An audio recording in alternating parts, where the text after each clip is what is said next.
Hello, hello, hello. Um, how's that for an intro? Um, some of you have asked why the sound quality is kind of off in these introductions that I record, and well, I am right now sitting on the floor next in my kid's bathroom next to the toilet with a blanket over my head. This is supposed to make the sound quality a little bit better, but it's just any other room in my house is plagued with noise from the city and the streets. Perhaps too much information, I don't know. But that's just kind of the way it is right now. Until, this thing really takes off and I got my own studio. Inshallah. Uh, anyway, today's episode is about privacy in the modern world. And I spoke with Yaron Rosen, who is he's the founder of several, actually a couple of cybersecurity startups, and also another company called Toka, which helps law enforcement agencies do investigations. So it's, who knows what kind of things the police and intelligence agencies use to solve crimes and fight terrorism. And so we talk about that. We get into a little bit about the NSO stuff, and just what we should think, I think, about the people who develop these technologies, right? Hacking private individuals, and the governments and the people who are entrusted with this kind of technology, right? Who buy it and deploy it out in the world. He's got this from both the private sector perspective and also the public sector, because he was also the chief of cyber staff for 3 years in the Israeli army. Yaron happens to be, at least as far as I've known, the happiest ex-military guy I think I've ever met. So he's just a really lovely person, and I had a really nice time talking to him. So anyway, I hope you enjoy. Hey man, thank you for coming. Thank you for having me. Bring the microphone a little bit closer to your. You're supposed to be some kind of engineer, Yeah, some kind. Bring it. All right. There you go. You've been traveling like crazy, Yeah. Where to? Last time we texted, you were in Morocco. Morocco, Mexico, the United States, Europe. Yeah, I'm testing the water. This is what for the new company? Yeah. How was the trip to Morocco? It's another world. Was that your first time in Morocco? Well, not when you spoke to me, but it is my. I never went there before I started the company, so it was. Wow. And you were there for business? Yeah, only business. Wow. Never traveled. Had the chance to travel around yet. Where were you in Morocco? Mostly in Rabat and Casablanca. Wow. Yeah, very interesting. What did you think? It's a kingdom. Yeah, that's certainly that. Very, very special people, and I actually fell in love with the history of their history and our Jewish history, and it's quite weird because I wasn't aware of how many hundreds of years Jews and Moroccans lived together. Yeah. And there's so much in common that it really surprised me. Yeah. Like people actually see themselves, they have their lives somehow. Everyone I've met that is not Jewish, right? All Moroccans, real. Yeah. Everyone has someone in their childhood that they lived next to who was a Jew, so they know about all the Jewish celebrations, and they know Jewish songs. I found myself sitting in my friend's house. Yeah. In Rabat, and it hit me when I said, "Wait a minute, that's Israeli music. Why are you listening to this?" And he says, Israeli or Jewish music? Israeli. Israeli. Israeli, like, like whatever, like current, like really updated And Israeli how old music. was this friend of yours? My age. Okay, so like 40s, 50s. Yeah. So they're all. Sorry, you're in your 30s and your 20s. Yeah, of course. I'm 20 with 30 years of experience, right? You've been celebrating your 25th birthday for 30 years. Exactly, right? exactly. So yeah. So it is very interesting. It's a different culture, business wise. But you felt welcomed, basically. I felt welcomed, but still, it's a huge challenge to do business in these countries. It's very Because confusing. of the Israeli thing? No. Just doing business in these countries. I think it's the same in the UAE, which I've been traveling to in the last few years. Yeah.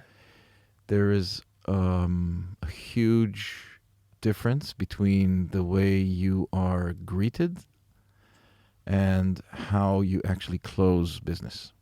It's a huge challenge, and you have to figure it out. It's not like, let's do business. There's a huge demand. Yeah. You feel a demand.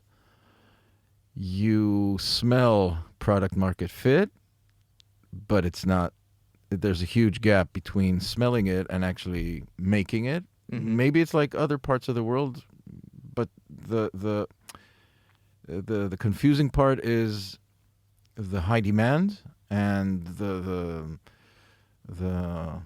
like the basic human relationship. Like in Western culture, I find that people, if they don't want what you have, you realize it. I've learned to realize it quite fast. Right? Like you understand, oh, yes, this is very interesting, but let me get back to you. Okay. It's been wonderful to meet you. But in other words, get the hell out of if my... If they're overly polite, then... Yes, that means that, thank you very much, but we don't want it. And then you write a mail and no one answers and blah, blah, blah. Right, so kind of, there's a culture of saying this politely. But in these places, it's actually... That part is they're overly polite. And it's in a way it reminds me of the Japanese culture. It's like, yes, and fantastic, hospitality and everything. But guys, let's close. Right. There's a demand, but it's different. What do you think takes you over the edge in these specifically the UAE and Morocco? What takes me? What do you need? What do they need to see in order for you to close a deal? They need because apparently demand. There is a demand. Isn't enough. Yeah, it's not enough. You need actually something. You need to have a very good connection. It's a very top-down culture. Right. Okay, it's not working yourself bottom up. You need to have the right connection in the right time, in the sales cycle, in the annual budget cycle, whatever. Yeah. And when that happens, everything sort of organizes itself. Yeah. By the top-down culture. There is a logic to that, right? When power is so centralized. I mean, one is a monarchy and the other is essentially an autocracy, right? But the same formula, more or less, right? A ruling family. And if power is so concentrated in the hands of so few, the way the country works, more or less, is dictated by that small circle. And so, I'm guessing, right? I'm just spitballing here, but if you can convince the people who make everything in the country move that, Yaron Rosen is a good guy to trust, okay, then everything else is sort of, it's all kosher and you can sign the deals and move on, right? Yeah, basically it is. It's, I call it, I've done this through my military life, but it's a crony, the cronies, right? Yeah. The people that have the blessing of knowing or working with or having access to wealth. Yeah. Which is fine. I mean, I'm fine with it. It's I respect it, and that's how some cultures work. Yeah. And by the way, in many ways, I've been, because I travel so much and I see, the Western culture and this culture, which is just different. I'm not sure, what's better. Yeah. I try not to be judgmental Yeah. because it's everywhere. Like, how did Israel, build itself? Sort of cronies, where Yeah. when people back in the day, they got, okay, you're going to be the importer of salt, and you're going to do the chemicals, and these huge companies exist until today in Israel, and they have a lot of the wealth. We are a very concentrated economy as well. So it's just, they are in a different phase, and that's how it works there, and I respect it. I respect law and order, basically. Yeah, of course More you than do. everything. More than anything. I mean, I mean, you're the two companies that I know of, right? It's one is helping law enforcement, Toka, right, which is yeah, Toka. it helps law enforcement. When we spoke about this a while back, I said offensive cyber. You said no, it's like intelligence gathering. What was the difference? What's the term that you like to use? Yeah, it's a great question, because I find it's very confusing to people when you talk to them about it. Cyberspace is divided into some basic domains, right? Yeah. It's a huge domain today. When you say cyber, it's like saying the economy. Okay, it's built out of so many Yeah. sub parts and domains and proficiencies, and it's a huge area. Yeah. But basically, in cyberspace, you have defense, or security, as you call it in the private sector, right? Defense is conducted by governments, and security is conducted by the private sector. And then you have intelligence, which is looking for the information in clever ways. Again, governments do intelligence, but also the private sector does it in a different way, depending on legal frameworks and stuff like that. And the far end of intelligence is, by mistake, in the private sector, called offensive cyber. But actually, offensive cyber is breaking things, making things not to work, like attacks, right? That is done only by government, from, whether it's hitting, power plants, or centrifuges, uranium centrifuges. Right. That's offensive cyber. In the private sector, somehow, gathering intelligence from your private mobile phone is considered offensive, in the sense of, this is offending me, right? Offensive. But it's not real offensive cyber per se, as we call it. We used to call it in the defense. What's the distinction between? The distinction, again, is breaking things, right? If you are a weapon, so you are discharging ammunition and it hits something, Yeah. in order to break it, in many ways, right? Okay. Or to incapacitate it. Oof, Yeah. what a hard word. So you're hitting something in order to break it, not make it work. When you are going into something in order to gather information, there are many ways, and there are many lengths you go in order to gather information, but it's information gathering. It's intelligence. Yeah, but to take obviously the most famous example of NSO, it is still breaking someone's privacy, right? The thing that's being incapacitated, right, is someone's ability to hold their data for themselves. You're not breaking someone's privacy, because no one, not even NSO, well, maybe they did in many ways. I don't want to talk about them like specifically, but in the industry, when you provide these capabilities to governments that have, we were talking about different governments, right? Yeah. Different ways of ruling in countries, which, someone can consider legitimate and the other not, but there are many variations of ruling. And the question is, how do you use these types of capabilities, and who do you sell them to in the private sector? Right. I think that's the question, okay? No one, for some reason, asks, who sells M16s. Not that I'm comparing M16s to gathering information, but that's exactly what I would expect, responsibility-wise, from whoever's developing capabilities, which are on the far side of intelligence gathering, Mm-hmm.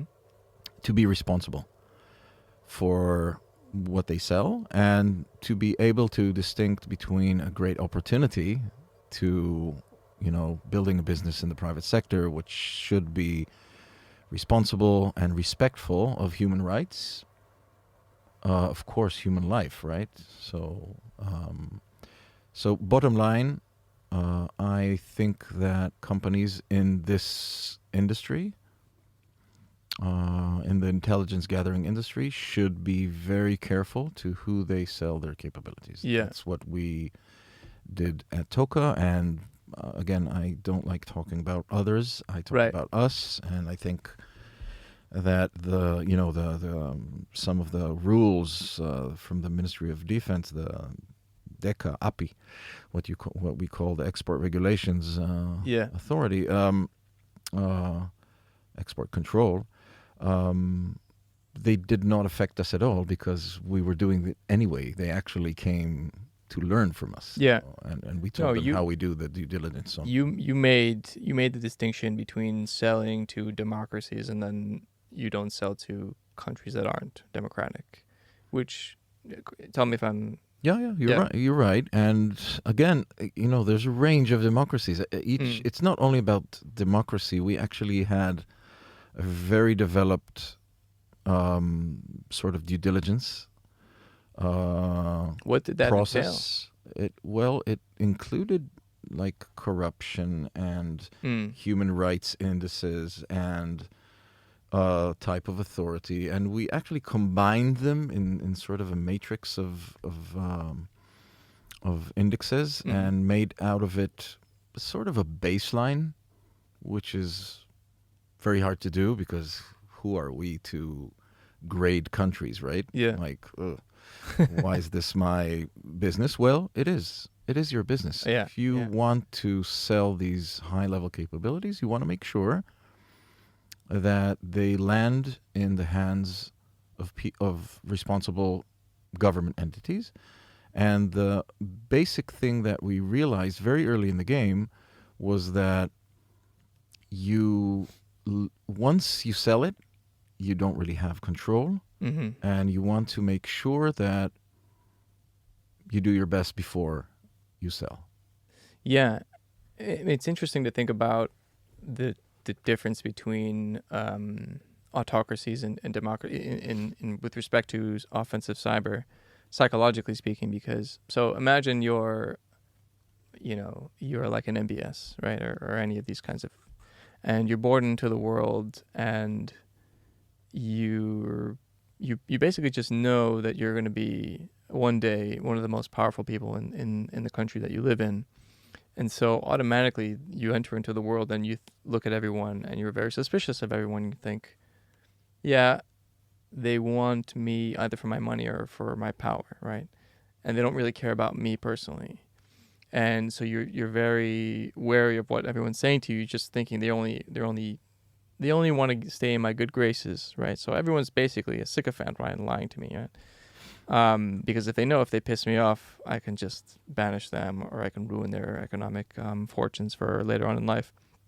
And so if you don't have people around you who can tell you, hey, what you did was really stupid and it's time you pay the consequences, like, of course, if you give them essentially the power of God, right, to just hack anyone and know everything about them, of course they're going to abuse it because who's going to tell them no, right? Whereas in democracies, like, it's not that government agencies can't abuse these powers, but they will pay a price. Like, for example, in the Snowden leaks, the CIA and the governments there, who knows what they're doing now, but still, like, there was quite a lot of public outcry. People had to really answer for these things. I'm not saying anyone went to jail or anything like that, but still, like, that whole process, none of that occurred in places like Saudi Arabia with the whole Khashoggi thing, whether something happened there or not, or the UAE, spying on that one prince, spying on his wife, and that's like terrible things, right? That have no place with law enforcement or anti-terrorist activities, right? Like, imagine Joe Biden, spying on Hunter Biden's wife or something like that. That would be mind blowing in the I U.S. think we sometimes lose focus. Go on. Okay, I think that the world is a very, very complex place, right? We Yeah. have ranges of cultures and ranges of ruling forms, and what is deemed, good and bad, and we try to, draw lines of what's good and what's bad. But Yeah. I think the basic thing is that in this world we live in, because of how people hold information, the good people and the bad people. That's the biggest thing. I always explain that the digital domain is actually a mirror of humanity, right? There's good and there's bad. And everything that is good in humanity, you can find bad things, and it's just mirrored in the digital space. And we just changed the way we store our information, including bad people's information and what they're doing and Yeah. where they're going. Yeah. So if we want to really keep people safe, we need to use the digital domain in order to find the information about bad people that are trying to do bad things to good people. Yeah. Now, in some places, hiding behind freedom and privacy and all these things is driving people a little bit, I think, in my view, Mm-hmm. to the extreme of losing their safety due to, clinging to these, oh, this is my privacy and don't do this and don't Yeah. do that. It reminds me of, 9/11. Because after 9/11, and this is exactly how, things are, it's like mania depressia. How do you say that? Manic depressive. Manic Yeah. depressive, right? Yeah. We're either manic or depressive. Like, Mm. oh no, 9/11. Let's go and reconnect to the world of information because we missed this huge thing, right? Yeah. Yeah. And after a few years, Snowden revealed that we connected a little bit too much. Okay, so we went to the other side. Okay, I agree Yeah. that governments should not have the freedom of connecting to everything that's going on in the world and Yeah. spy on everything. Yeah. Okay, that's a no-brainer. But I think that we should not lose our senses. Yeah. With privacy. Governments, law enforcement, intelligence agencies need capabilities in order to stop bad things from happening, and not using these capabilities in the world we live in is more than stupid. It's reckless. That's what makes this so difficult, because I generally don't know how to think about all this. Because on the one hand, I totally agree, and I look at the amazing world around me and the society and the way it's structured and the way the electricity works and the internet works and there's food and all of society, and on the edges of that society we have these borders, and now we have these forces who are protecting all those borders, and Lord knows what terrible things that these people have to do in order to essentially keep our party going day in, day out, every minute of the day, right? Who knows what armies and intelligence agencies have to do in order to keep us all safe. Like we can't be naive about this. I totally agree with you.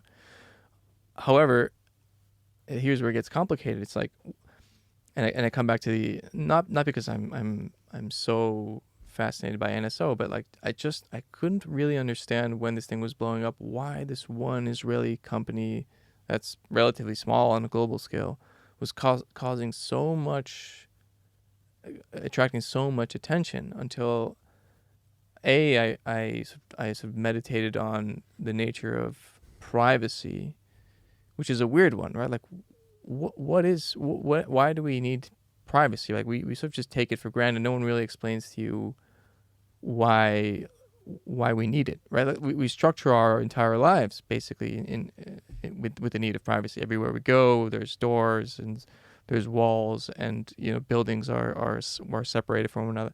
Like we need to have our own space, otherwise we go crazy. We can't handle the scrutiny of being constantly watched by other people. And part of that, I think, is like you think it's like a trust issue? Like, Oh, huge things. so if you know everything about me, let's say you and I are best friends, you can still hurt me. Even if, you're having a bad day and you just tell someone, Kobe, he said this about whatever person, and then you just get me into a whole lot of trouble, even though we're best friends and we love each other. So we have this sort of inbuilt need, or we have this kind of mistrust of everyone, really, right? That we're sort of dancing on the edge between trust and distrust. That we need privacy, right? We can't function without it. It's just too much to be this open book. Think about it. I mean, think about the process that humanity is going through in the last few decades. It's quite a fast forward, very fast-paced change that in a way is forced upon us with technology getting into every part of our lives, right? Tell me about it. Yes. Now, due to that, there are two things that are happening at the same time, okay? And I think we have to realize it and sort of live with it in peace. Not too much peace, but, not freak out. Yeah. That's what I mean. Look, nation states are around for a few hundreds of years, right? The idea of a nation state. And what is a nation state? What makes a nation state a nation state? Mm-hmm. Borders, physical, right? The economy and the defense apparatus, whatever you want to call it, like the military, the police, the intelligence. Now, the funny and amazing thing is that in the last few decades, very few decades, like 20 years ago, it was very different. 30 years ago, it was like Stone Age in the digital domain. So in 30 years, 3 decades, what happened is we moved from this idea of nation states protecting us, everything about our lives, we moved to a world where everybody can get to my doorstep, my digital doorstep, right? Someone in wherever, the Lazarus Group in North Korea, can take money from my wallet, my crypto wallet. Right. Like, how was this possible 3 decades ago? Okay, Right. So the sense I really understand and sympathize with the feeling that we are being invaded. Our privacy is being invaded. And yes, I think that the example of NSO is an example of just, being there in the point in time where everybody's freaking out about this invasion, this digital invasion of the world coming into specifically my phone, right? And that's where most of my private world is. I mean, if you trust, which you mentioned. Right. If you think about it, we have offloaded so much of ourselves and our personality onto our phones. Yeah, that the smartphone in some ways is more us than we are. And if a company has developed a way to essentially infiltrate it and track it whenever it wants, I mean, that is omniscience, right, about us. That is knowing everything about us all the time, which, that power never existed before. Here's the connection. Only traditionally, right, when people thought the only person or thing that can do that was God. So, like, literally. Or the police, or, if a police knocked on my door and gave me a warrant. No, right? but they never knew everything about you at all times. Yeah, they needed to knock physically on the door and say, hey, I have a warrant. I need to get into your house and look through your whatever. Yeah. But now, not only it's easy, the country which I live in is irrelevant to protecting my privacy. So this company, this demon from wherever, like you have this hacking group from Italy and a hacking group from Spain did this. And, once in a while you find these, it's like we find another demon from somewhere in the world that was invading me. Right. So I think it boils down to distincting the need nations, governments, law enforcement, militaries, intelligence agencies have and need capabilities in the digital domain in order to stop bad things from happening a lot or I would dare to say that over 70-80% of what's going on with terror groups, information, etc., which was once human intelligence or signal intelligence, all these domains moved into the digital domain. And the only way to collect intelligence on these bad people is through the private sector, which is the only sector capable of scaling such capabilities. The governments are not capable of scaling such capabilities because the talent is not there. Really? Yes. How is the United States so strong? You mentioned someone from Hawaii that is now in Russia, right? Where was he working? Was he working for the government? Colorado, I thought. Well, he was working for a subcontractor, Right. which is private sector. Yeah. That's how the United States scales everything, including the nuclear arsenal. Everything is scaled through the private sector. You give money to the private sector, and the private sector scales it for you. It's the same in every domain, and it should not be different in the digital domain. That's why you need a developed industry. Right. In order to help you as a legitimate government, as a democracy, which with checks and balances, right, to produce these high-level capabilities to stop the shooting in the streets. How do you want to stop all these crazy? Don't want to use the F word. You can people, curse here. Fucking people, yeah. Yeah, these fucking crazy people in the streets shooting each other. The gangs, right? You have here in Israel. You have people. These criminals shooting each other in the streets. We cannot accept this. And how will the police do its job if it can't use very smart intelligence capabilities? The only way to do that is by scaling these capabilities in the private sector, which is capable of doing that because we are getting all this talent from the defense and we're scaling it for them because they cannot do this in-house, inside. So it's a balance. Why can't they take, for example, here in Israel, they've got, the Unit 8200, they've got other, all the eights. All the eights, exactly. Let's call them. And just, I don't know how many hundreds of thousands of soldiers are in each of these units. And they've got, more budget than any private company could ever have. Why can't they develop and scale these tools and then use it in-house? Productizing these capabilities is not easy inside the system. It costs too much. Since I was responsible for these things for quite a while,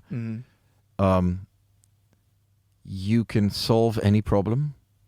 Okay, someone says, I want to know something. Yes, these units are fucking amazing, if we use the F word. Yeah. They are amazing, and I've seen things which, we will leave to imagination.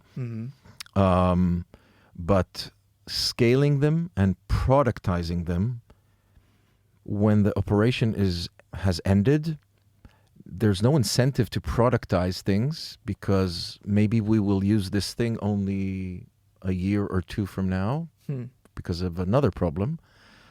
So then there might be an instance where another unit has this same need, but there's no connection between them budget-wise because it's a huge, conglomerate. It's a corporate. Yeah. And there's no connection and no incentive to productize this internally. It will cost too much. Who will pay for it? Changing the organization. It's not a startup. It's a corporate. Yeah. So changing organizational structure takes time, even though these 8 units, right, the 800s, they're very startup oriented and built very agile, and they can, they change all the time. They change so much that, every time you go there, you're like, what unit are you from? Oh, I don't know this unit anymore.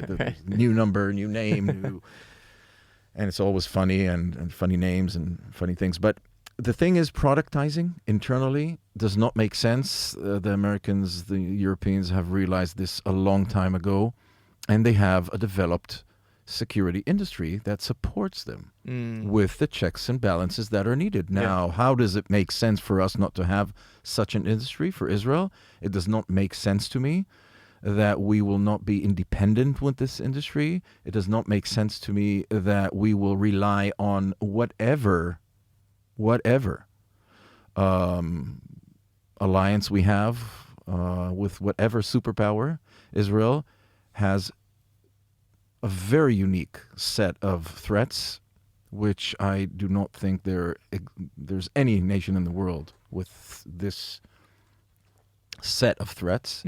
And it needs its own independent capabilities.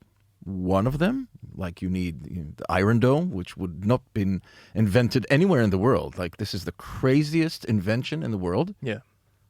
But what nation has 150,000 rockets pointed at it, and we're still living here and having fun here in Tel Aviv, right?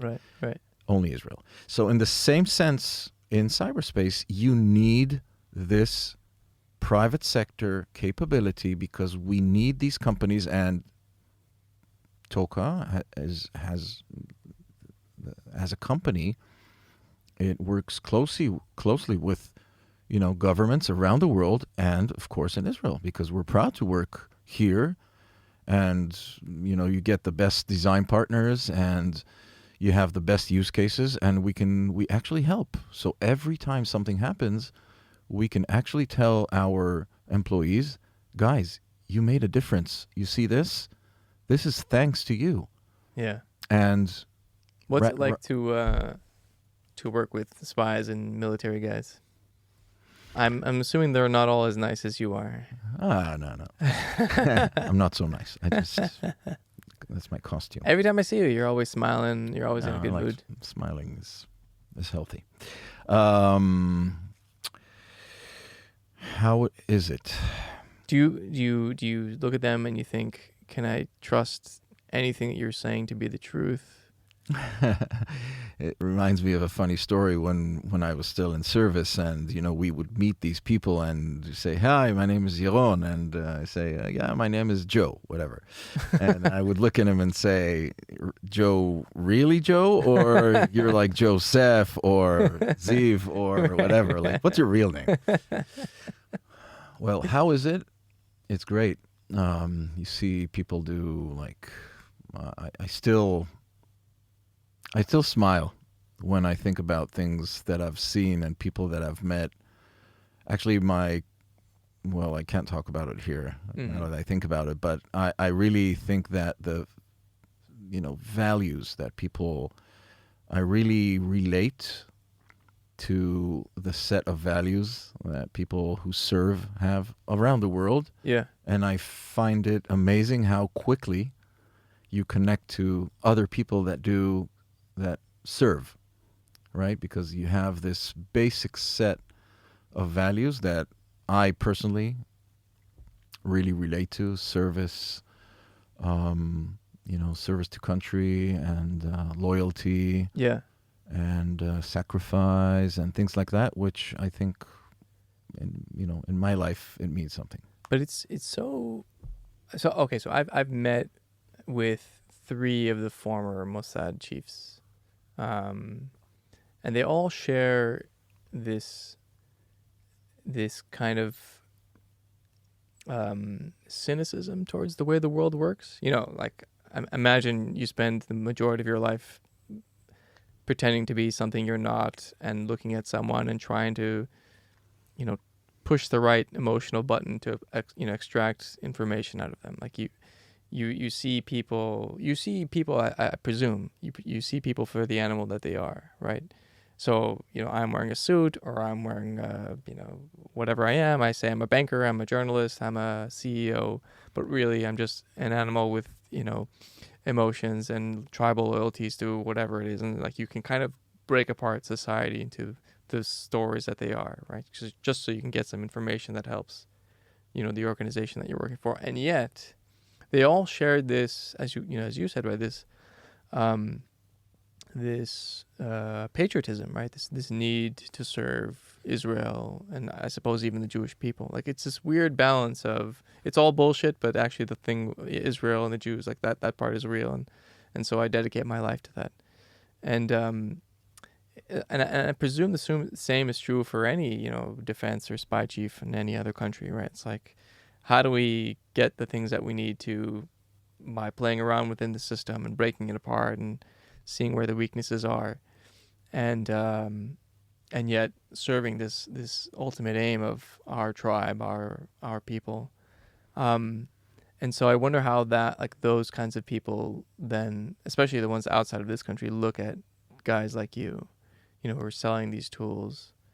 Do they try to exploit you? Do you feel, or do you know what I mean? Exploit, like they're are they just constantly sizing you up and saying, like how badly does he need this, or what else can we get out of Yaron, or actually let's use Yaron to do something else, or do you ever feel like that, have that in the back of your mind? Not really. I don't feel like that. But again, part of going out, coming out from service after so many decades, which I almost can't say out loud, like over 3 decades of service. Part of it was realizing how the real world works, right? And I can tell you that actually I was surprised how much it's very similar to what I did for What do you mean? 3 decades. Look, if you are a spy, okay, you spoke about spies, but Yeah. but it doesn't matter if you're a spy or actually a mission officer in the Air Force or in the ground forces. Like in a corporate, right? If you're a VP sales, Mm-hmm. okay, you're trying to sell something. Okay. What are you doing in order to sell, right? You're gathering intelligence, Definitely. information, right? Yeah. Yeah. You want to know who's responsible for budget and how does the budget cycle work and when should I attack this budget cycle and who's my competitor and who's going to come, after the same budget and who do I need to influence? Like you have the people that are making the operational decision Yeah. in this, let's say, government entity, agency, whatever, and these are the people in the field with, boots climbing up volcanoes and jumping out of airplanes into the oceans and doing all these crazy things. And, they will tell you pretty fast, this thing is good or not. It makes sense or does not make sense. Mm-hmm. But they're not the ones paying, right? Yeah. There's someone else that you need to access, walk through a whole sales cycle, make sure that you understand that they really want it, and is this a tender? Is this a single source? A sole source supplier thing? How can you shorten the tender or do? You're actually exploiting them in a way. Yeah. You're doing the same thing that we just like the spies you just spoke about. Yeah. They're just doing it for a different reason. For a different mission, and they have a goal. They're not going to scale their business so quickly. Actually, some of them do. They do it, in order to achieve this goal or whatever goal. Mm-hmm.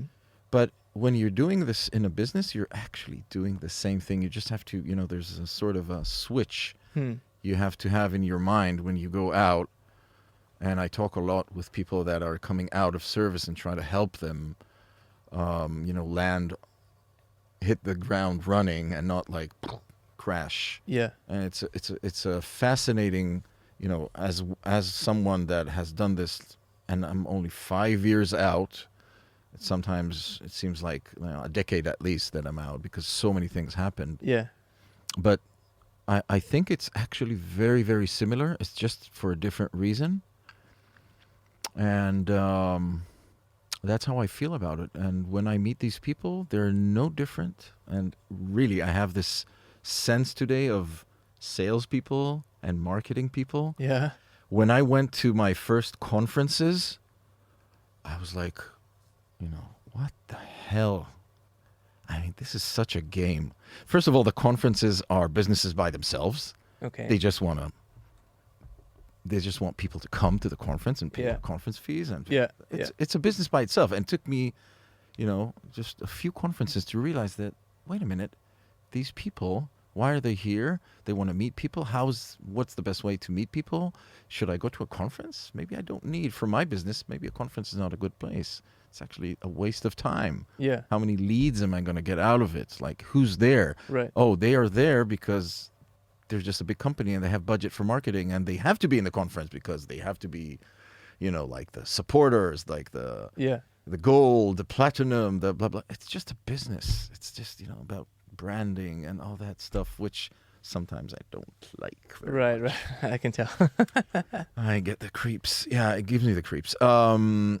So I actually learned that there's no big difference. Yeah. It's actually the same, but for a different reason. One is, saving lives and doing good to your people, your country, your tribe, or whatever. Mm-hmm. Defending the state of Israel, if you will. And the other is, just to do business and give people salaries and build a better world. There are so many good reasons to build startups these days. So Yeah. there's no big difference, actually. So how, okay, you were in the military for 3 decades, you said, and now 5 years doing this. And what, as you said, it's funny how much it overlapped with your life, but in that period where we went from, the Bronze Age of technology and now where we are, we're all online and we're so exposed. How good or bad is it out there? I mean, should I just assume that someone has hacked my phone, or if I'm just walking around the street, or like I need to chill out and... No, chill. Okay. Chill. There are certain countries where I would, take a different phone, okay? But most of that part of the world, you're not going anyway. What does that mean? Take a burner phone, Don't take your Really? phone. Yeah, but it's... If I'm just me, right? Yeah. And I go Don't worry. Okay. Even me, when I travel, I always say, I'm not interesting. I'm not really interesting. What's interesting about me? There's nothing really interesting about you, me, or... Come on, man. No, really. I'm serious. Most of the time, these things happen to people that are doing, or they are, leaders of countries, or very bad people, or they have a lot of money, and I'm neither. So, I'm just another person going somewhere. I wouldn't worry so much, and all I do is I I shut off the phone and I start it again a few times, and nothing survives that. Yeah. Really? Yeah. That's all you need? Really? That's all you need. Just shut off your phone. Shut off your phone and restart it, and most of the things don't survive that. Wow. Yeah, again, and that's only if you're in really specific, very frightening countries. The rest of the world, I wouldn't worry about it. Can you specify what those frightening countries are?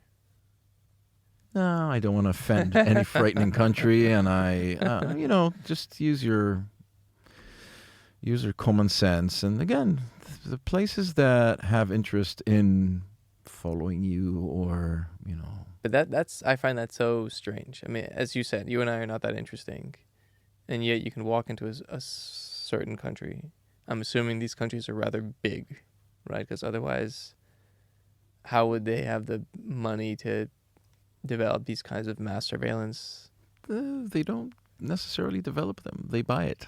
Okay, fine. Whatever. They buy it. Yeah. Why the hell would they want to know what the hell I'm up to? It's so strange. Most of the time they won't, because you're a good person and you're not here or there to do bad. But they are interested when someone who is their rival or enemy or whatever, and they also have their interests. And I actually am in support of stability. Many times we are very... we have a lot to, judgmental about this type of... I think I mentioned it before. Yeah. We're judgmental about other types of Regimes, yeah. regimes and governing. I'm a little bit more relaxed on this part because some parts of the world work this way and other parts of the world work another way. Yeah. And I think that enforcing a certain type of regime all over the world just doesn't work in certain cultures. Mm-hmm. And if you don't want, just don't go there. Yeah. And if people don't want to work somewhere, don't go there. Yeah. Go to a place which fits your whether it's values or human rights or whatever. But surprisingly, many of these countries, many people go there to find their lives and work, and the price they pay is they know that they have to play by these rules. And part of it is, letting go of some of your privacy. If you think you're going to do something bad, you better not say something bad about the governing regime, right? Yeah. Like Yeah. whoever's ruling. So, sometimes I'm not sure who's better, who has it right. Again, the black and white is very easy. It's not good to spy on your competitor's wife. Easy, Mm-hmm. right? Mm-hmm. It's not good to put people because they said something or they are gay or whatever to put them in jail. Yeah. Easy. Yeah. Okay? Yeah. It's no question. I'm not for that. And Right. people have their basic human rights and should be respected. But in relation to security and governments need control in a very hard world to control, like in nations that, areas that have a lot of things going on underneath, I respect that. There's a lot of gray. A lot of gray. Yeah. And I think these rulers, they understand how delicate and what a thin line they are walking on in order to survive in the world we live in. Okay? Mm-hmm. And sometimes intelligence working and, all this work of intelligence and spying and security writ large, right, is a very, very complicated business. And I'm sure that democracies such as the United States or European countries and nations, they're doing things that are also, if they would have been exposed, Right. would have been very, very embarrassing. Right. Most of the time, they're just not exposed because they're done very smartly Mm-hmm. and they're not caught. And that's also, let's be real, right? If any normal person were in the shoes of those people taking the decisions, it's not a given that most people would make the so-called right decision, right? Like it's in those gray areas, right? It's so hard, especially with the stakes that are. It's very hard. And I'm sure that these rulers are having, again, because of things you've mentioned, like I'm the ruler, I've been the ruler, my family has been ruling for centuries, right? And it goes Yeah. in the family. And the issue of wealth and the issue of the narrative of the people and how good they're doing and are they seeing how the world is developing and how much they are developing education-wise, health-wise, healthcare. All these things are the problems of, autocracies and countries that are not democracies. Mm-hmm. And the only way they can survive is by having this very, very delicate balance. But as you said, you wouldn't. Toka didn't sell to these countries. No. So even you, as Zero. as much respect you have for their respective predicaments, as complicated as they are, as they find themselves, as the situations that they find themselves in, and as you said, they're walking on thin ice, right? That they know that. You take the example of like a Saddam Hussein. I'm taking a very extreme example, right? But the guy was brutal, and within a few weeks he was gone. Right? I mean, it took an American invasion, right? Okay, fine. Gaddafi is a better example, right? But still, look at Libya today. Right. Is it better for North Africa or worse? Like, how will history Okay, so there is a Gaddafi. I'm not for Gaddafi. Let's not make Right. a mistake. I'm Right, not right, right. for Putin. I'm not for Gaddafi. I'm not for. But Saddam Hussein, you are in favor of. Of course, yeah, I love him. But you didn't mention him. Yeah. Sorry, I didn't mean to offend. Offensive, being offensive. So, what I mean is that, like, when I look at the United Arab Emirates, right, Hmm. I have a lot of respect to them. Yeah, Are they a democracy?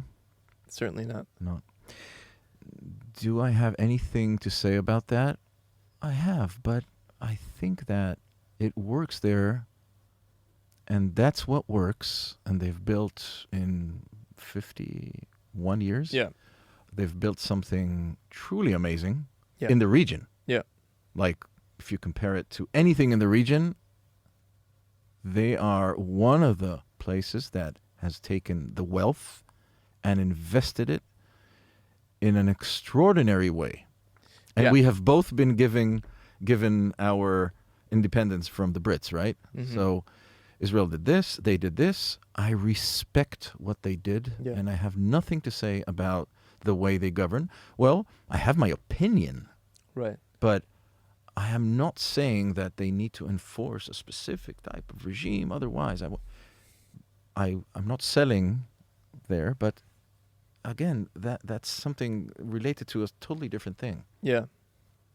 I still am a huge supporter of the United Arab Emirates. Yeah. Yeah. It's actually, in many ways, it's remarkable how progressive it is given the constraints that they have. Yeah. And they live in a very, very tricky neighborhood, just like we do. Yeah. Yeah. And they are educating their children. Their education system is positive, is peaceful, unlike many other countries that Right. need to change their educational curriculum. Yeah. And they are doing the right thing. They're just doing a little bit different from what we like. We have the truth in our hands. Oh, we know the truth. We've seen the light. No, some people do it this way, the others do it another way. I cannot be judgmental to that. And if someone pays a price along the way, do I like it? No, but in a democracy such as in the United States, have we seen bad things happening? Or in Israel, do we see bad things happening here? Yes, we do. So who is better? You tell me. You tell me. Do we see crazy things happening in Europe, in Paris, in some of the slums, in the UK, what's Europe's identity? Where is it going? The EU? So many questions. So are we doing the right thing and they're doing the wrong thing? I am much more grounded today than I was like 100 years ago, Yeah. 30 years ago, Yeah. when I was young and, this is right, this is wrong. Yeah. I understand that the world is mostly gray, and the white and black are the extremes and the easy things to distinct between, right? Yeah. Yeah. But most of the time, when I talk to young leaders, I'm actually going from here to talk to formation leaders in the Air Force. You still train, right?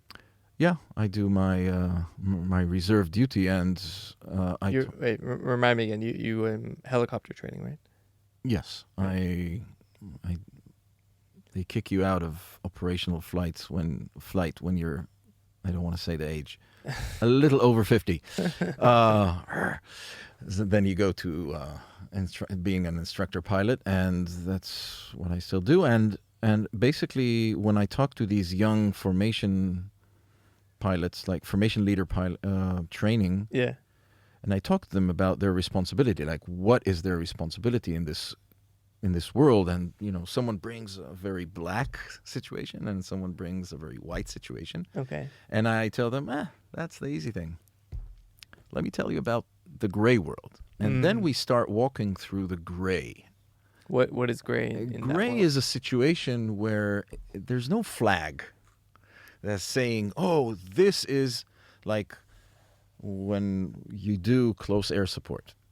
Okay. What does that mean? Close air support is when, an Air Force asset, whatever it is assisting ground forces in their maneuver, Okay. right? So it's called, you do air support. Okay. Now, when you do close air support, like really dangerously close, you really have to work in a very, very specific way with the commander, the person in the ground forces, whether it's a brigade or whatever. You really have to work very closely with him to have a common language and understand what he's going through when he's saying something. Dangerously close means what? Like within shooting distance from? Yeah. You sometimes you have to shoot like tens of meters away or a few hundreds of meters away. So close air support means a helicopter or several helicopters are or 100 meters above the ground. Or even like not only helicopters do close air support, like Apaches. You can have a bomb somewhere hundreds of meters away from a ground force that they're being shot at from a house. Okay. And now you need to level the house because that's what you need to do in order for them to survive this specific point in time in the battle. So now you start asking questions about this house. What do you know? There's no time to find out. Is there time to find out? Who's going to bring you the intelligence? Why is he telling you whatever he's telling you? How can you make sure? These are things that are gray, and then you have to really go through a process of validating how you perceive the reality at a specific moment as a leader and say, okay, now what's my scale? First, my mission is to protect these soldiers. Before even protecting myself, first of all, you're putting yourself before these soldiers. You need to protect them. That's your mission, formation leader. What are you going to do? Okay. Then you need to protect your own safety, the two aircrafts that you are leading. Yeah. And then you have to protect civilians. Okay. There's a sort of order of how you think in order to, at the end, fulfill your mission. Otherwise, why are you up there? Right? So first of all, protect your soldiers, then protect yourself, then protect civilians, then protect the enemy's civilians. Actually, the first one in line is our civilians, then your soldiers, then yourself. Enemy civilians are in line. Yeah. But why would I guess the cases would be rare where friendly civilians would be in the area of such a maneuver, right? Well, actually, in our neighborhood, friendly civilians, sadly, are around all the time. When we fight in Gaza or in Lebanon, it is intertwined. They are inside homes. They cannot run away. They have nowhere to go. Israeli civilians? No. The enemy civilians. Oh, enemy, yeah, of course. Yeah, Israeli civilians, yeah. It's a little different, but, if you go like 20 years back to Chomat Magen, to defensive shield, Operation Defensive Shield in the Judean Samaria area, we still had Israeli civilians running around because this is Judean Samaria. Jesus Christ. So if you do a targeted attack, on a car that has a ticking bomb, like with on the way to Tel Aviv back then, right, to explode here in Dizengoff, you could make a mistake and hit an Israeli civilian. This was very, very complicated. Wow. Very complicated. You need to make so many... so who makes that call? Well, it's a huge decision-making process that we built around how to make sure that, who's in the car, who's in the target. That's how actually the target gets approved in advance of the operation. In advance. And then you have a set of operational enablers that you approve as well. Like, okay, in this area, we will shoot. Here, there's no way we can shoot because we cannot validate, how many civilians are around or who Yeah. is around. But on this road, this is a green route, and this is a orange. Need to do 1, 2, 3 in order to validate and Yeah. shoot. Red, don't shoot. Blah blah blah. Yeah. It's very complicated. So Wow. this is the gray world. So, Okay, so you're gonna. nothing is. Oh, like okay, Yeah. close air support. I'm in distress. Help me. There are very few instances that I've seen a ground force say, I'm in distress, help me. But you have to actually realize sometimes that he is really in trouble and you really need to help him. And he will not lift the flag and say, I am in distress. He won't say that.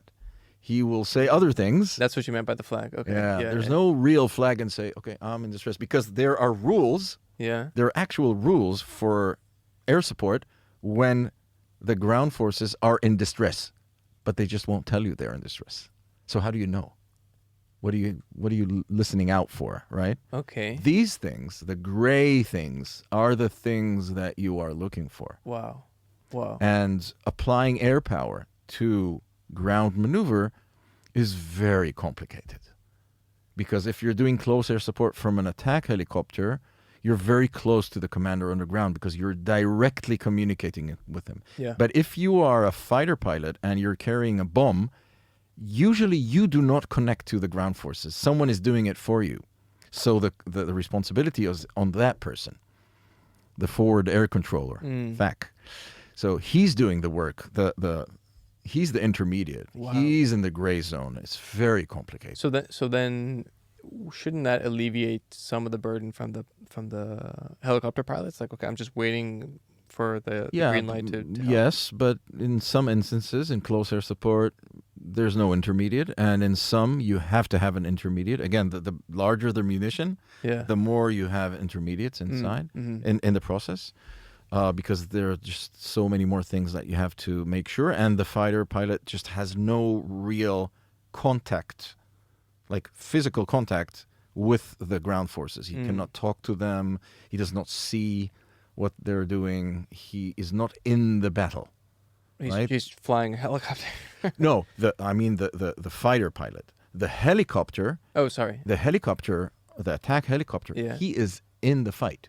Okay. He's literally seeing what's going on with his own eyes in his own, Yeah. with his own machine. Okay, let's call it a machine. Yeah. It's a little bit hard. So you're now, after this, you're gonna go talk to what? These are trainees. These are people already. Training to be formation leaders, Okay. and yeah, I love speaking to these young people because these young pilots, and because they meet the real world. Meeting the real world is fascinating. The gray world out there. Oh, Yeah. no one's going to tell me what to do. I have to make the decision. So I try to give them the set, and actually it works the same outside. It really is the same. Yeah. What is the context? Define the context.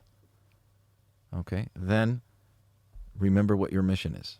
So a mission without a context is useless.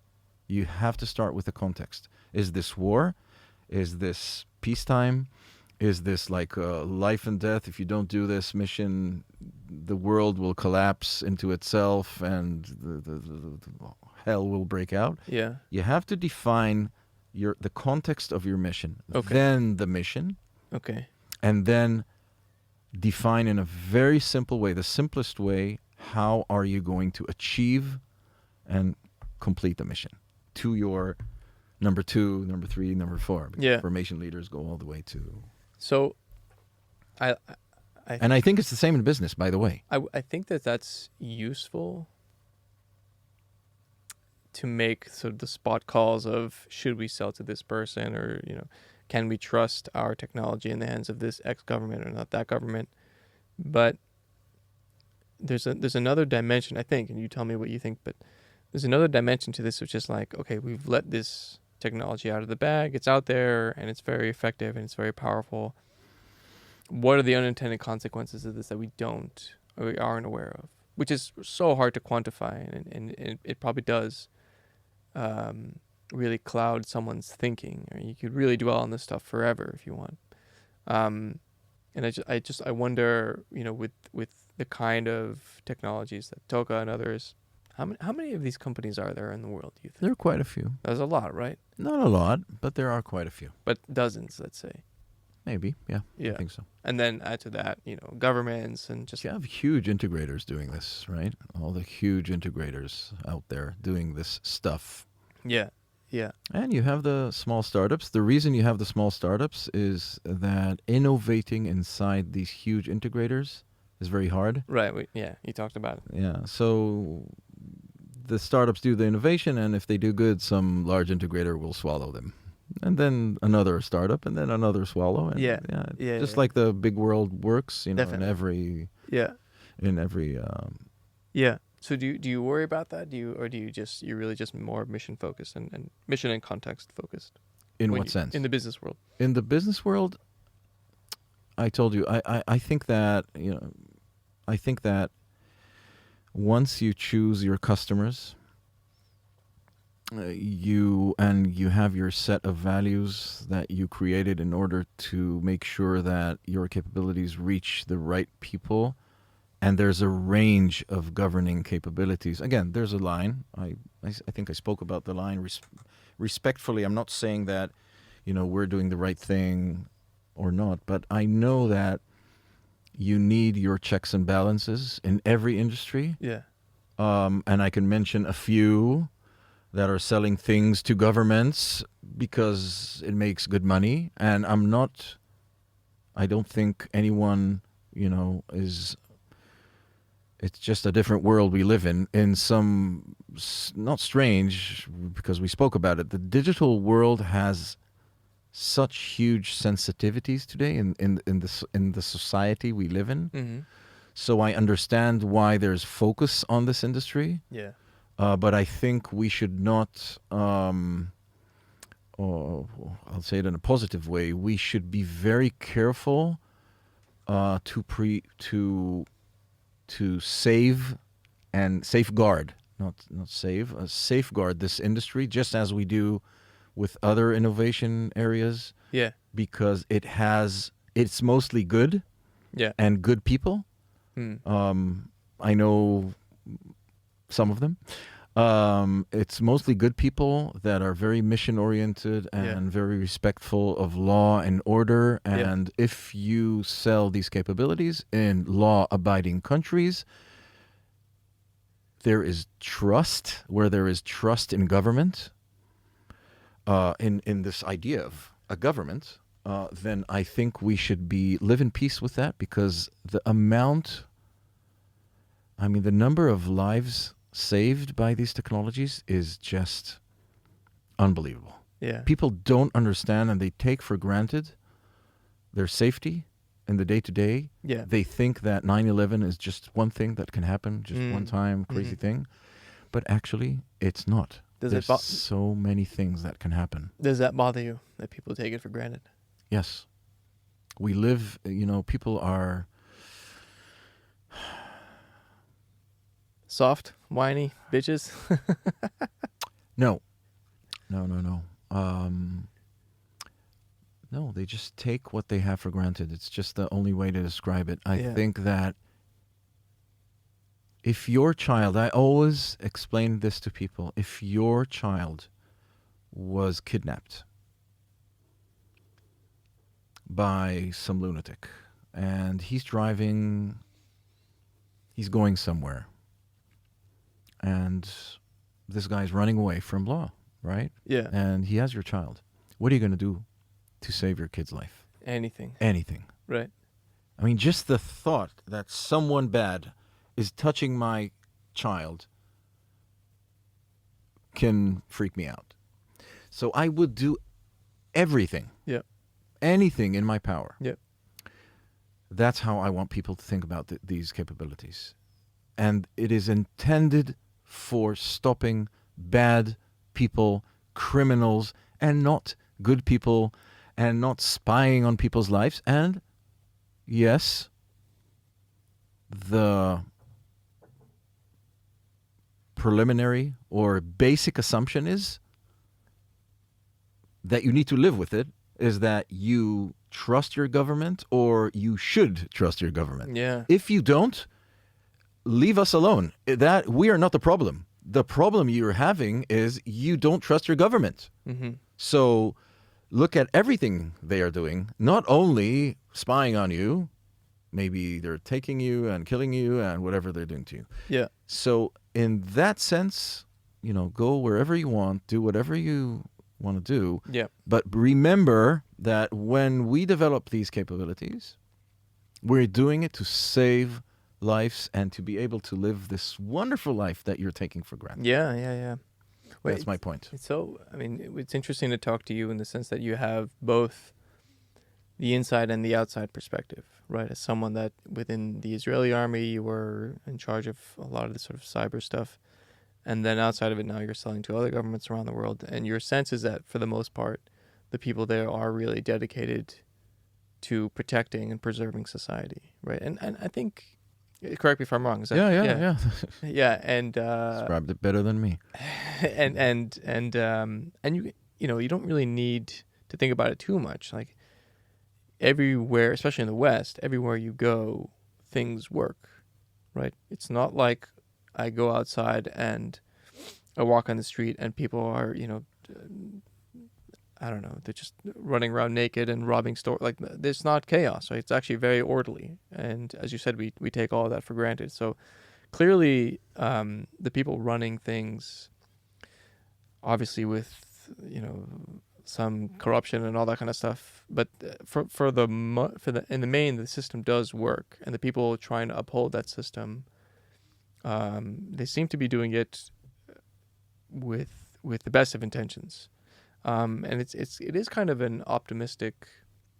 It does leave me with a certain sort of cautious optimism about where we are, and it does make me also wonder if the freak out about privacy and invasion about privacy, like how warranted is it? Like clearly, if someone impinges on our privacy, that really does strike a nerve because it's terrifying. No one can really live in a world without privacy. It's too much for us to even contemplate. So it's healthy, right? It is this healthy reaction to, whoa, what are you guys doing with all these, these Things. Exactly, these tools that we don't even understand what they are and who's like, we don't know who's using this stuff really. But it is kind of nice to hear from someone like you who knows these people and the cynical side of me would say, well, you make your living this way, so. I want to. But what I'm saying is, it doesn't sound as bad as we have been made to think it is. I may be a bad person. Uh-oh. Because I am a believer. What do you mean? I believe. I trust people, and I trust, writ large, the government that protects me. Now, is that because I was part of the government?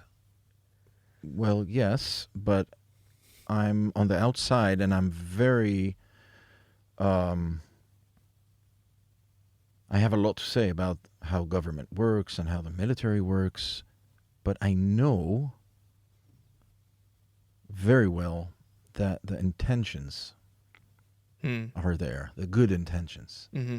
When I see the respect people have to people that serve or disrespect, it troubles me. Because in a society that wants to preserve its values and the idea of a nation, whatever nation it is, wherever it is in the world, you need to respect things which are, some it can be, if you're cynical, you can be very like, oh, flag. What's a flag? It's a piece of, cloth or whatever. Yeah. Well, people die for that. Fuck. I've put too many of my friends under the ground for that flag. Yeah. For the idea of having a country which I do not take for granted. Right. We have been given a present from whoever created this crazy, crazy place, which is called Israel. And I do not take it for granted. We just celebrated my dear mom's 80th birthday. And we went to our where her part of the family came from in Vienna. Okay. I'm a Viennese. What do you know? And we finally, all the brothers, we are 5, and we're, 4 brothers and 1 sister, and we sat in a very unique time in our lives. We're all over 40, all the 5 kids, Yeah. with my mother and father, who are both over 80, Mm-hmm. and we listened to the story of their lives, and you realize when you listen to that what we have here should not be taken for granted. Her grandfather was taken out from his home in 1938 by the Gestapo after the Anschluss, after Yep. Germany Mm-hmm. took Austria, Mm-hmm. and he was taken for questioning, returned home the same night, and he died the same night. He probably had a very good time there in the basement of the Gestapo, and for that reason only we exist. Why? Because before that, the family did not believe that something is happening. And after that, the family did believe that something is happening and started running away and left everything. So I think that when we, every time people say this is wrong and NSO and Toka, what are you doing? Offensive cyber and all that stuff and privacy invading. Guys, let's go up. Let's remind ourselves that freedom, in the world we live in, freedom should not be taken for granted. The Western world, as we know it, invests in protecting itself so much that it takes companies from all types in order to be much better than the bad guys. Yeah. You need to be much better than them. Otherwise, the bad guys will win. And in humanity, we know this from history, there are bad guys, and when they prevail, they win. Right. And they will come to us. Yeah. So I'm not ashamed to say that we need to be better than them, including in the digital domain. Yeah. And, my contribution in my company is just like this little thing we're doing. Okay, great. Yeah. But it's not only us. It's about many other companies that are doing great. Some of them, to save the planet, and some of them to have better security, and some of them to have a greener world and great urban air mobility and whatever. Yeah. This is the world we live in, and we should be glad that someone's protecting us and keeping us safe in the streets, because safety and law and order should not be taken for granted. Do I need to remind anyone about what happened in January in the United States? 2016, was it? Wait, no, sorry. 2021. Yeah. 2016 is something else. We're still talking about it. Yeah. So, even the United States of America does not take freedom for granted, because people have ideas that can even destabilize the biggest democracy in the world. Yeah. No, it's amazing to think how fragile it all is. I think you just need to convince. Democracies are unstable by definition. Yeah. You need to convince, a rather insignificant amount of people that they can just upend the entire order and poof, that it's all gone. Law and order is mostly in our minds. How does anarchy start? It's entirely in our minds. Yes. Why don't I drive like I really would like to drive very fast when I go home? On the road. It's just because someone says that this is the law and order. I always, I marvel when I'm driving on the road and that we never crash, that everyone just stays in their lane. Yeah. Well, in Israel, it's not really true, right? And it's almost like a war zone here. But you know what I mean? Like the fact that people all understand, they'll just follow this game where you stay in your lane. It's a game. Never does anyone deviate. I mean, not never, but you know what I mean? Never on purpose does anyone say, yeah, screw it, I'm going to drive on the other lane. Do you remember the movie Midnight Express? I Very old movie. don't know how old you think I am, but no. Oh, you have to see this. Okay. It's an amazing movie about this American guy that was caught with dope Okay. in Turkey. Okay. You have to see it. Okay. There's a scene, and he's stuck in jail there Mm-hmm. for something really, really small. Yeah. Very, very stupid, but he is really stuck there. Yeah. It's a very, very emotional movie and very hard movie. Mm-hmm. And there's a point in time where he actually loses it, and he is transferred to institution, jail, whatever you want to call it, Mm-hmm. with crazy people, and they have this hall that they are walking around in circles Yeah. around this thing. Just walking around, just this way. Okay. And he says, "No, I don't want to, go with." Yeah. And he starts walking the opposite way. It's like he wants to get out of the system. And look at the system. I mean, who says that what we're doing is right? Well, the majority, if you want to call it. Yeah. We're doing it right. But there are other rights in other parts of the world. Yeah, People yeah. think that right is left and left is right. And, you should make your choice. Do you want to live in the right side of the world or in the left side of the world or the wrong side of the world? Whatever you want. Yeah. I think you're referring to the British driving on the left side of the road, which is ridiculous. Oh, of course. I was talking about that. I'm actually bilingual in my driving because I lived as a child in Japan. My license was actually acquired in Japan. So Okay. I can go from driving on that side to the other side quickly, which Really? is very funny. Yes. Very, very funny. You have like a transition mode of a few hours. A few. Yeah. You What do you need do to for actually those- say, if I turn left, I go left to left. What are you doing in those few hours? I just, you actually say it out loud. Okay, this is a junction. I'm turning left. I'm going left to left. And not left to right. I love it I've only, in England, I've really only spent time in London and, on the sidewalks where it says, look right. look right. Oh, yes, that's very useful. I don't know how many people would die without that. Look right, look left. It's very smart. Oh, man. Yeah. It's all about trust. What we trust in, our lives. And actually, it brings me to a very interesting theme, which I think is going to capture a lot of our attention the next few years and decades. Tell me. Is institutional trust.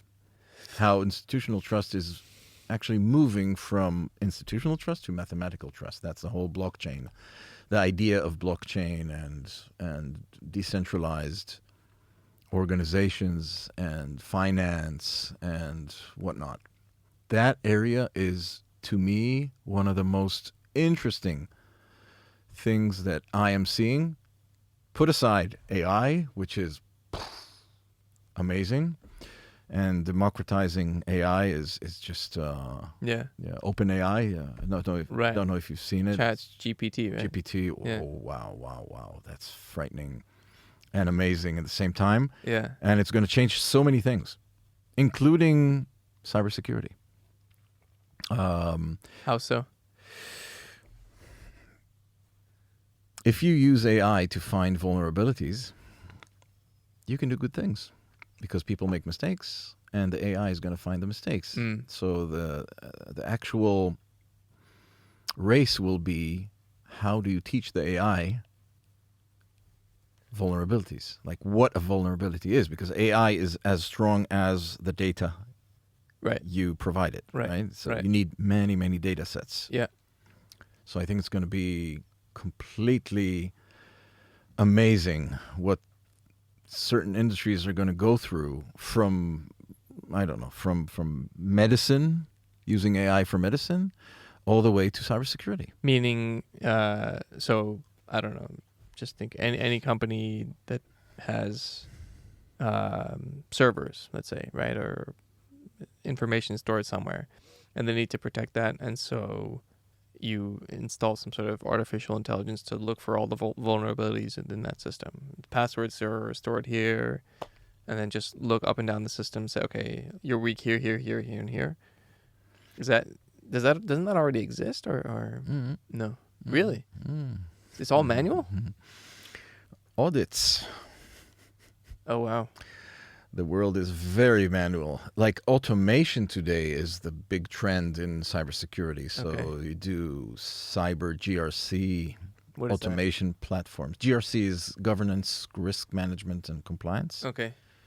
Like CISOs, Chief Information Security Officers, have Yeah. a very hard time to comply to everything they need to comply to. Like in large organizations, they have hundreds of compliances and frameworks and MITRE ATT&CK and all these things that they need to protect themselves from.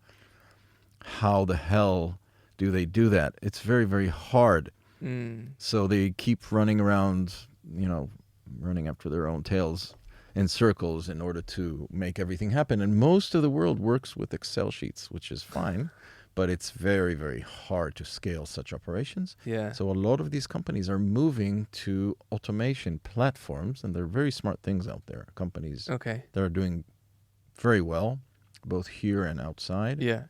and they're automating things. So a lot of the trend today is automation, and that's a good thing because it's going to accumulate a lot of data in these platforms, and then if you will take AI with it, it's going to produce a lot of interesting things that AI will be able to predict and help the CISO, not make mistakes and actually, make its own plan for the next week. Okay, next week, please do this, this, and this. Why? Because I can see the trend outside of hacking A, B, and C, and this is the trend in, compliance that is not very good. So if the trend outside meets the problems inside, you will get hacked. So please take care of this first, and then the second thing, whatever.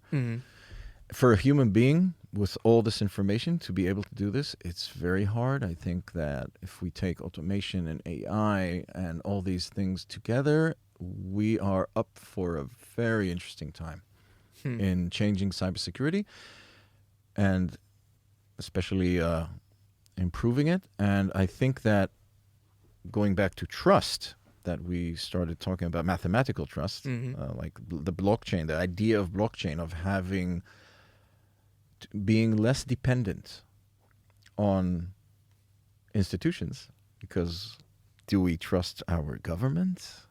Do we trust a CEO, a single person, or the board, or the management? Why not trust everyone, right? Like everything should be transparent, and let's have a community of decision makers that makes a decision. Like the more brain power, the more chance that the decision is better, question mark. Sometimes you want it or not, but you can actually design the way you want to make a decision into a smart contract, and that's how the organization will work, and everybody will see everything. So you don't have like, what's going on in the board meeting, or what did the CEO decide? No more huge organizations like the Facebooks and the Googles of the world, Apple, that are making all the decisions for us. Oh, wow, they are the tyrants?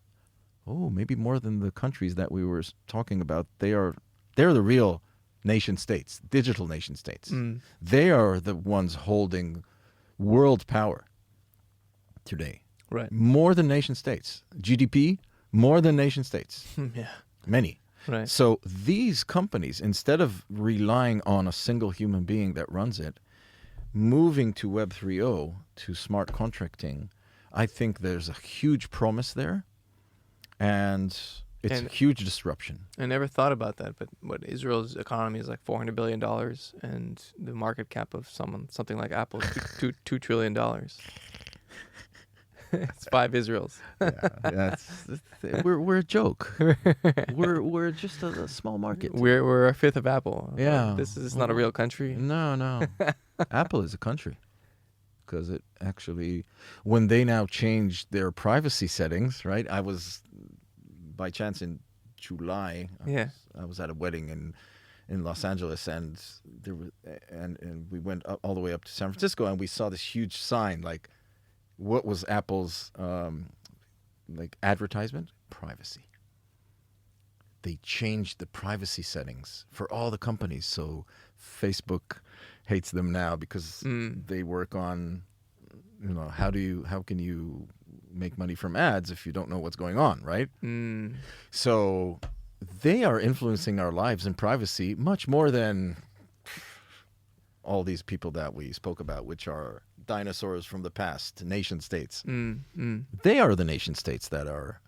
So, but let's say the world moves more to a decentralized model, and everything is transparent. Does that then decrease the need for cybersecurity if everything is transparent and people are held accountable and it's all out there? And I don't think that you will need decrease. It's not really the demand will go low. Actually, it will go higher, and I'll explain why. In order to have mathematical trust, you need the mathematics to work without interference, right? okay. So let's say we are now in sort of a transition mode. So the organizations that we are seeing are using blockchain, Okay. but they're still institutions. Yeah. Okay? Let's take the FTX. Okay. Okay? It just happened, right? Mhm, It's a huge thing. Mhm. What happened there? Is this a problem of mathematical trust? What happened there is a huge thing of compliance, right? Mhm. Like sorry, the F word again. They fucked everyone. Yeah. And because compliance, like measures of compliance that are used by venture funds and on startups like due diligence, blah, blah, blah, did not really work there because of many mistakes that I think people will learn from probably in the next decade still. Yeah. Oh, remember the FTX thing? Yeah. We failed. Yes, Yeah. they failed. Big time. And the failure is that the mathematical trust was abused to steal money outside of the FTX to cover losses of the Alameda research, Yeah. right? So people thought that they were investing in something which is part of the big promise of mathematical trust, nothing can go wrong, blah, blah, blah, but it was still run by people that were not complying, and they were abusing mathematical trust by stealing money from blah, blah, blah. Mm-hmm. Does that have anything to do with cybersecurity? No. But in the new world, all these new tools need to be secure because otherwise people will steal from each other's wallets. So in the old world, you would walk in the street and someone will steal your wallet, your physical wallet, Yeah. right? That's Yeah. the old world. In the new world, you can sit in your house, you can have your thing on hot storage or cold storage, whatever your keys, your private keys of your Ethereum or whatever, and someone somehow has a vulnerability and he abuses it. He uses the vulnerability to abuse your digital funds, and instead of stealing it out of your pocket, he steals it out of your digital wallet, and Yeah. he gets rich, you get poor. Mm-hmm. It's the same. So in the old world, you had police and undercover police in the streets, and you would put them in jail and blah, blah, blah. In the new world, you need cybersecurity because all the time things will happen, and you will need to figure out ways to protect digital assets. So But I then- don't think it's going to go away. That tell me if you disagree, but doesn't that then suggest a need for institutions to then set rules and governance? So in the case of theft, right, you have these, as you call them, digital undercover agents. They have to report the theft to some institution to then remedy whatever happened, and punish the thief and help out the person help out the victim. Mm-hmm. So are we really moving away from institutions, or it's like a slight shift? I think that, Mr. Law and Order. yes, I think that, actually, I thought you would say Mr. Privacy, but Mr. Security and Privacy and Trust. What I think will happen is that a lot of people Is your name really Yaron? Yes.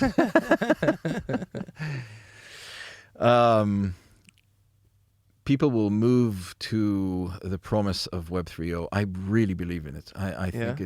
it's people will really move there. Mm. But in the next few decades, we will live with both worlds because people like institutions. Mhm. Like if you tell my mother about Bitcoin, I actually sat with my parents and I tried to explain to them how fascinating this world of Web3 is. Yeah. And they looked at me with this, like, what? Yeah. Yeah. Yeah. But that's how the world, if I would tell someone 30 years ago that everyone will have all their information, private information, in their phones, they would say, how crazy. Yeah. Well, I remember driving home and Waze came out, mhm. like just started coming out. And I said to myself, you mean I will tell a company where I am right now? Yeah. But it is, yes. Although on the other hand, the way companies, especially the tech companies, are so good at making things so easy and convenient that these You let go of these things. crazy changes happen so easy, right? So seamlessly. You know how many trillions of dollars is in the Web3 economy already? I have no idea. Many trillions. Yeah. So the size of the economy Mm. in digital assets today, whether it's coins or NFTs or trillions, it's growing so fast that from my point of view, it's not going away. And there will be a balance between the fiat, the real money, and the new money. Why? Because we are human beings, and in some parts of the world, which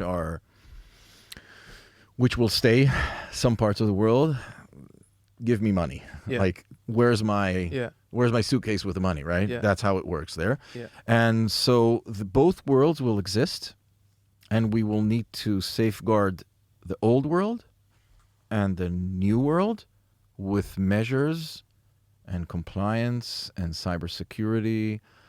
And there will be a whole ecosystem of solutions that will develop around this new world. Why? Because I can see the old world and how it developed with all the ecosystem around it, and people are going to migrate.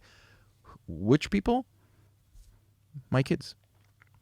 Your kids. They're growing into a world and they will say, what? You actually have a wallet? A real wallet? I mean, even some of my brothers, they do not have a wallet anymore. Yeah. They only walk around with their phone. Like, Same. they look at me with my wallet and they say, why do you have a wallet? Why do you have a wallet? Yeah, it's really strange. I guess you drive. Even if you drive, you don't need a wallet. Think about it. Well, you just need your driver's license. No, you don't What do you need it. do? You don't really need your driver's license. If a policeman catches you, Yeah.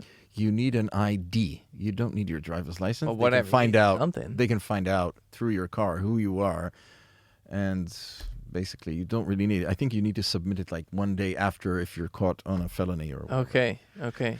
So, I'm not sure you actually need something. So why do you carry a wallet, Mr.? I'm a dinosaur. Well, yes and no, right? You're talking about Well, I'm your love for I'm a transformer dinosaur. I love transformation. I love learning new things, and part of my transition from being an Air Force guy, a very physical guy, yeah. into cyberspace was for me, beyond the present. It was just an amazing journey, which I love. Intellectual journey. I mean, it's so interesting. And actually, I saw so many things that apply from here to there. And that was the most interesting things. It's the moment you realize that everything is the same. It's about technology and execution. So how do you execute Air Force and how do you execute Cyber Force? It's very much the same. It's just the way you see it with your own eyes or don't see it. It's the difference. But when you realize operations are operations, it's the same. Oh man. All right, man. Let's wrap this up. But thanks for coming here, man. I don't know. I guess I go up back and forth between if I'm bullish or bearish on humanity, change is so fast, and do we know what all this is about? On the other, like you mentioned, how we should be more grateful for all the things that we have, and yet people are so angry and anxious. You know what I mean? You see it everywhere around you. But life continues to get easier and better. So, but maybe we need to have a little bit of challenge and to to center ourselves and to really understand what the hell's going on. I don't know how you feel. For me, it changes every day.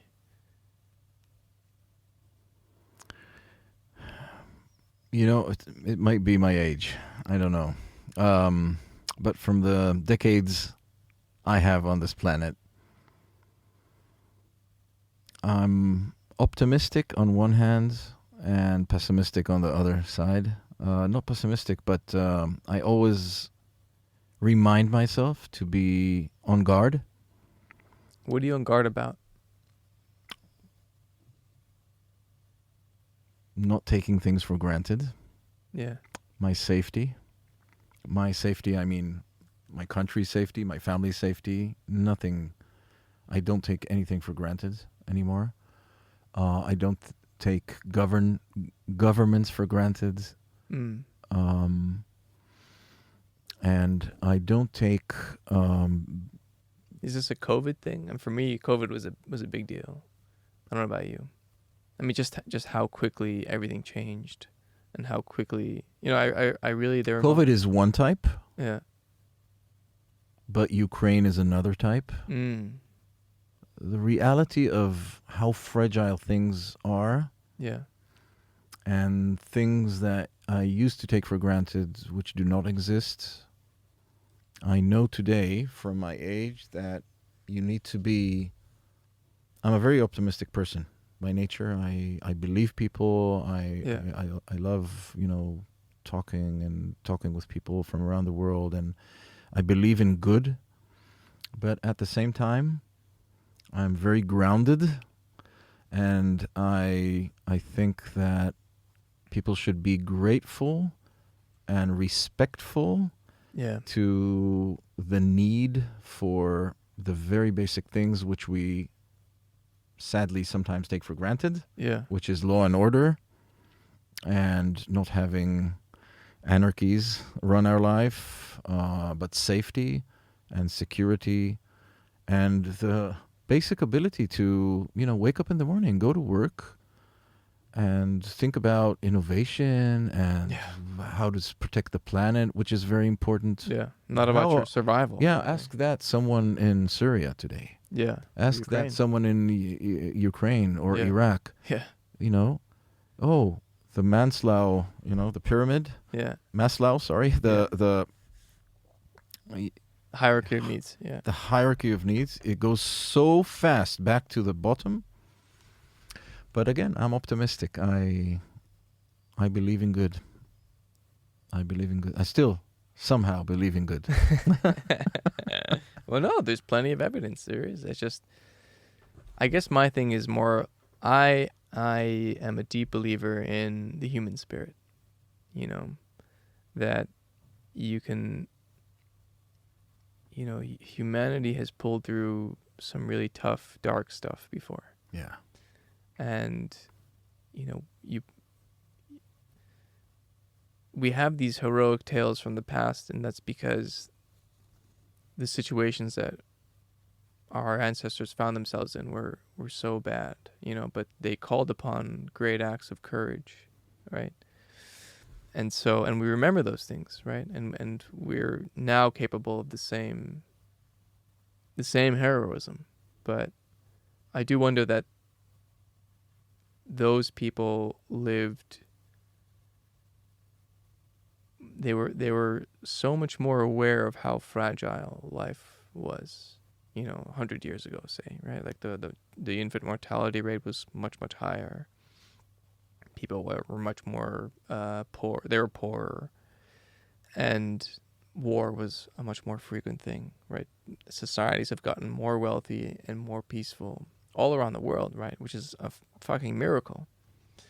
but it also blinds us, I feel, and it leads to that kind of concern that you and I have, which is, are people aware of just how amazing everything is, right? And how it keeps on getting better and better, and that leads to this kind of, as we said, right, of going on about it, that we're taking this stuff for granted, and we don't protect it and treat it with the seriousness that it deserves, you know.